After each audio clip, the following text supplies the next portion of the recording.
तो देखिए आज आपको बताएंगे कि वर्ण विच्छेद आखिर वर्ण विच्छेद किस तरह से तोड़ा जाता है। हम आज इसको एक एक पार्ट बाय पार्ट करके आपको सामने एकदम तोड़ के बताएंगे। वर्ण विच्छेद यानी कि वर्ण को किस तरह से विच्छेद किया जाता है, यानी कि वर्ण को किस तरह से तोड़ेंगे। और जैसे वर्ण विच्छेद खत्म होगा इसके बाद फिर बताएंगे संधि, आखिर की संधि को कैसे तोड़ा जाता है। दोनों डिफरेंट है, वर्ण को तोड़ना आसान है और संधि को भी तोड़ना आसान है, लेकिन थोड़ा सा संधि में कुछ लॉजिक लगता है, उस लॉजिक को याद करना होता है। लेकिन वर्ण विच्छेद में कोई लॉजिक नहीं होता है। वर्ण विच्छेद का मतलब होता है कि जो हम बोलते हैं या जो आप लोग बोलते हैं उसका सामने उसके साथ साथ आवाज भी आवेगा। तो देखिए सबसे पहले आपको बताएंगे वर्ण विच्छेद, यानी कि वर्ण विच्छेद टूटता कैसे है। वर्ण विच्छेद यानी कि वर्ण को विच्छेद करना, यानी कि वर्ण को टुकड़ा करना, यानी कि वर्ण को तोड़ देना किस तरह से टूटता है। तो देखिए सबसे पहले जानेंगे आखिर की वर्ण वर्ण होता क्या है। तो देखिए वर्ण के मतलब हुआ कि वर्ण उस मूल ध्वनि को कहा जाता है जिसका खंड या टुकड़ा नहीं होता है। जैसे में आ ई उ री ए ओ औ, यानी कि जो वर्ण होता है उसका खंड या टुकड़ा नहीं होगा, या तो इसके साथ साथ अस्पर्श वर्ण भी हो सकता है वर्ण का एग्जाम्पल। लेकिन जैसे बोलेंगे कि वर्ण का एग्जाम्पल आ होगा तो बिल्कुल होगा, आ होगा तो होगा। अगर बोल दे का कि वर्ण का है या नहीं, तो देखिए जब कोई भी अस्पर्श व्यंजन यानी कि अस्पर्श वर्ण अगर पूरा लिखा हुआ रहेगा तो वो वर्ण नहीं होगा, तो ये का वर्ण नहीं है। लेकिन जैसे इसमें हलंत लग गया तो हलंत का मतलब होता है कि जिसके लग गया, जिसमें लग गया हलंत उसको कर देता है आधा। तो क्या हो गया, ये आधा का हो गया। ये आधा का क्या है, वर्ण। अगर लिख दे हम आधा चा तो क्या है, वर्ण है।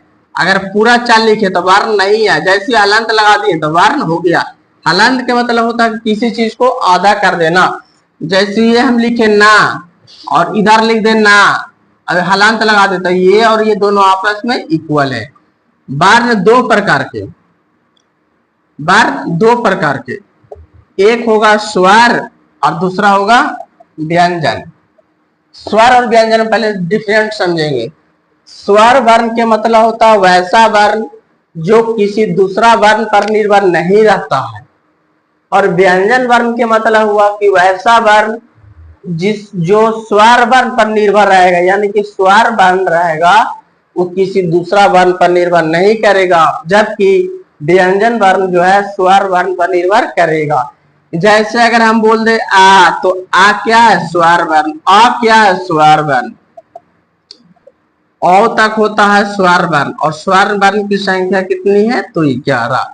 व्यंजन वर्ण के मतलब होता है कि जिसका उच्चारण में स्वर वर्ण की सहायता लिया जाए। जैसे में का, तो का बोलिए का, तो लास्ट में देखिए आ आता है, तो जैसे आ आएगा तो समझ जाएंगे कि स्वर वर्ण का सहायता लिया जा रहा। तो क्या हो गया, का हलंत प्लस आ। तो देखिए ये हो गया आधा का और ये हो गया आ। तो का किससे बना, तो आधा का प्लस आ से। तो व्यंजन वर्ण है ना का, तो व्यंजन वर्ण में देखिए स्वर वर्ण है कि ना घुसा हुआ, ये क्या है, तो स्वर वर्ण। आप देखिए तोड़ने के लिए कैसे तोड़ा जाता है। तो देखिए जैसे अगर हम बोले आपको कि चा को तोड़िए, चा को तोड़ना है, तब तोड़ने के लिए पहले देखिए समझिए कि चा बोलिए चा, तो लास्ट में आया कि नहीं, तो कैसे टूटेगा, चा हलंत प्लस आ। कोई बोले कि माँ को तोड़ के दिखाओ, तो माँ, तो लास्ट में आ आया, तो माँ हलंत प्लस आ होगा। बोल दे कि ता को तोड़ो, तो ता को तोड़ो, तो लास्ट में आ आता है कि नहीं, तो कैसे टूटेगा, ता हलंत प्लस आ। बोल देगा कि दा को तोड़ो, तो दा बोलो दा, तो दा में देखिए आ आएगा, तो दा हलंत प्लस आ, दा हलंत प्लस आ। बोल देगा कि ती का तोड़ो, ती, तो देखिए बोलिए और इसमें एकदम तुरंत झलकेगा कि इसमें क्या आ रहा है। तो ती हर्षाई है कि दीर्घाई, तो हर्षाई है। तो हर्षाई का मतलब होता है छोटा वाला ई, और दीर्घाई का मतलब होता है बड़ा वाला, हर्षाई का मतलब इधर से रहेगा और दीर्घाई का मतलब इधर से रहेगा। तो देखिए ती, तो ती हर्षाई ती है, तो देखिए हर्षाई वाला में क्या होगा, छोटा ही होगा, तो ती, तो ता हलंत प्लस ई, तो क्या हो गया, ती टूट गया कि नहीं। अगर बोल दे कोई की दीर्घाई वाला, तो का हलंत प्लस की, तो इधर से होगा ना। बोल देगा ते, तो ते का तोड़िए ते, तो ते तोड़िए ते, तो ते में ए आता है, तो ता हलंत प्लस ए। यहां तक क्लियर है। अगर बोल दे कि कौ का तोड़ो, कौ, कौ, तो कौ का देखिए, तो कौ, तो कौ में क्या आ रहा, ओ आ रहा है कि नहीं, तो का हलंत प्लस ओ। तो देखिए ये सब के सब व्यंजन वर्ण है, और व्यंजन वर्ण किससे किसके सहायता से बनता है, तो स्वर वर्ण। देखिए इधर जितना आएगा सब के सब क्या आएगा, तो स्वर। कू का तोड़ो, कू, तक्कू का कैसे टूटेगा, कू, तक्का हलंत प्लस हर्षाई है कि दीर्घाई, तो हर्षाई, तो हर्षाई में क्या होगा, ये वाला होगा।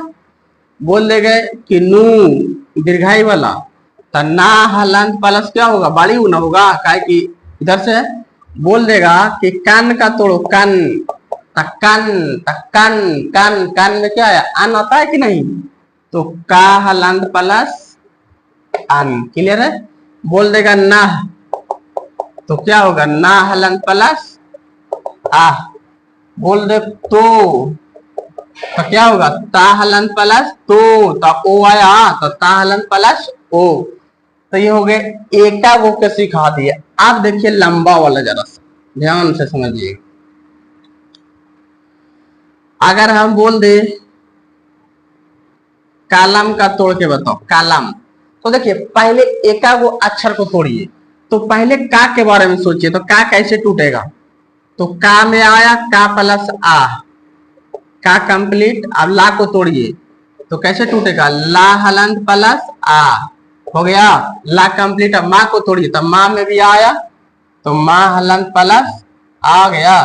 अगर बोल दे कि मोती का तोड़ो, मो और ती, मोती, तब पहले मो के बारे में सोचो, मो, तब मो में ओ आया, इसका कैसे हो जाएगा, माँ हलंत प्लस ओ, तब हो गया मो।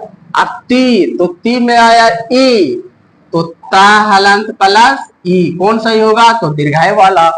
अगर बोल दे दयालु, दयालु, तो देखिए दयालु, तब पहले तो दा के बारे में सोचेंगे ना, तो दा को तोड़िए, तो दा में आया दा प्लस आ, दा हो गया।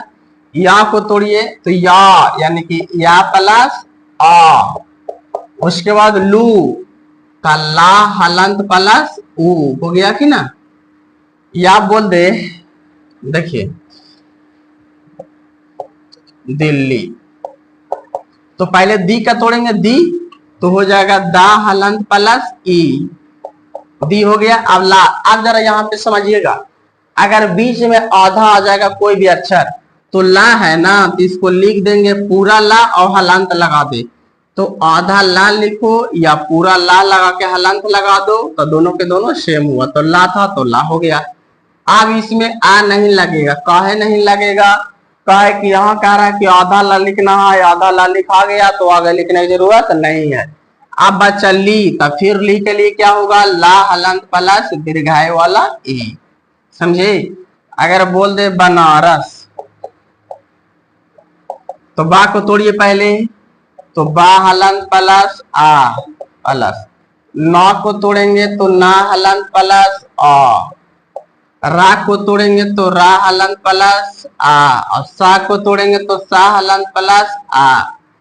आप देखिए अगर बीच में अगर स्वर्ण वर्ण का तोड़ने का जिक्र आएगा तो वो नहीं टूटता है। जैसे आम, तो आ तो पहला ही से स्वर वर्ण है, तो अब आगे बोलता है स्वर वर्ण कभी टूटता नहीं है, स्वर वर्ण ज्यों करते हो। तो आ में बोलो कुछ आ रहा, आ के आ रहेगा, तो आ के आ रहेगा, टूटेगा कौन, माँ टूटेगा, तो माँ हलंत प्लस आ। या इस तरह से बोल दे इमली तो तोड़ो, तो ई का तो ई रहेगा ज्यों कहते हो, अब माँ टूटेगा तो माँ हलंत प्लस आ, और ली टूटेगा तो ला हलंत प्लस ई।